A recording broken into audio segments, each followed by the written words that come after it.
ಕಾಯಕವೇ ಕೈಲಾಸ ಎಂದು ಬಸವಣ್ಣ ಹೇಳ್ಯಾರ.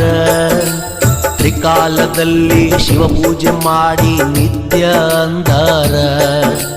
ಭಕ್ತವತ್ಸಲ ಭಗವಂತ ಮೈ ತುಂಬ ಭಸ್ಮ ಹಚ್ಚಕೊಂಡ, ಆಯಾ ಕಾಲಕ್ಕ ಹುಟ್ಟಿ ಬರ್ತಾನ ಹೊಸ ರೂಪ ಹೊತ್ತುಕೊಂಡ.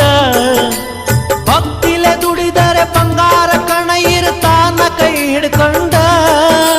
ಸಂಗಮ ದೇವನ ಮಹಿಮೆ ಏನಂತ ಹೇಳಲಿ ತಿಳ್ಕಂಡ, ಏನಂತ ಹೇಳಲಿ ತಿಳ್ಕಂಡ. ಮೂರು ಬಟ್ಟ ವಿಭೂತಿ ಒಳಗ ಸಂಗಯ್ಯ ಇರ್ತಾನ. ಹಣಿಮ್ಯಾಗ ಹಚ್ಚಿದ ವಿಭೂತಿ ಬೆಳಕಲ್ಲಿ ಪರಶಿವ ಕಾಣ್ತಾನ. ಬಸವಣ್ಣ ಕೈ ಮಾಡಿ ಕರಿತಾನ, ಬಸವಣ್ಣ ಕೈ ಮಾಡಿ ಕರಿತಾನ.